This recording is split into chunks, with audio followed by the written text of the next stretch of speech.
এই নতুন সরকার নির্বাচন এই নির্বাচনে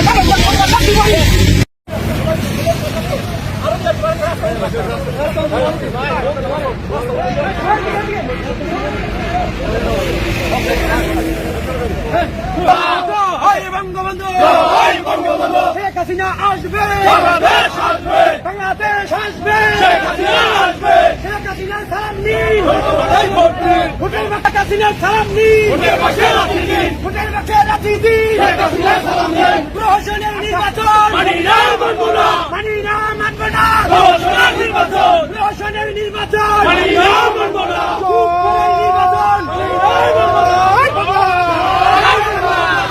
ওই বাংলা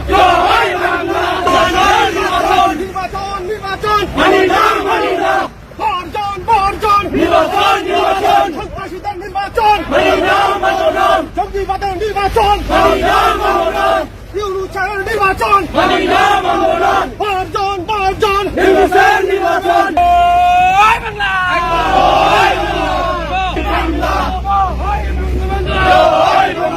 শেখ হাসিনা আসবে,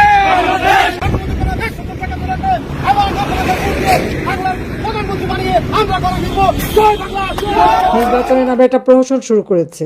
বাড়িতে বাড়িতে যে সংখ্যালঘুদের উপর চাপ দিচ্ছে, ভোটারদের চাপ দিচ্ছে, কি ভোট কেন্দ্রে যে তাদের মন মতো জায়গায় সেলবারে ভোট দিতে হবে।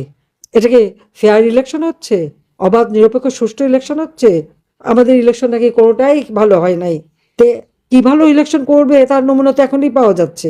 ইলেকশন হবে অস্ত্র, লাঠি আর অর্থের জোরে। আওয়ামী লীগের ইলেকশন তো সেভাবে করা হয়নি।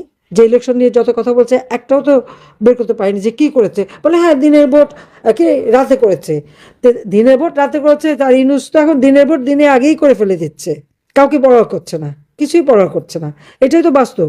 তো ইউনুসের কোনো অধিকার নেই বাংলাদেশ আওয়ামী লীগকে সে মানে ব্যান করতে পারে, এটা নিষিদ্ধ করবার কোনো অধিকার তার নাই।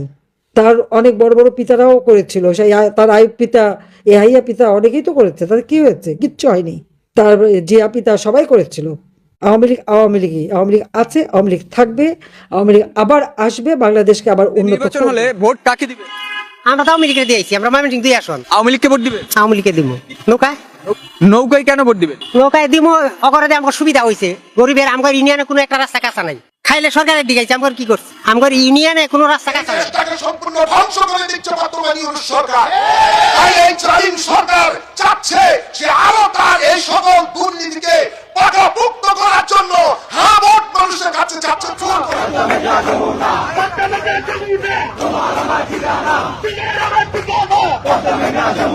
একাত্তরের হাতিয়ার করছে উঠো আরেকবার।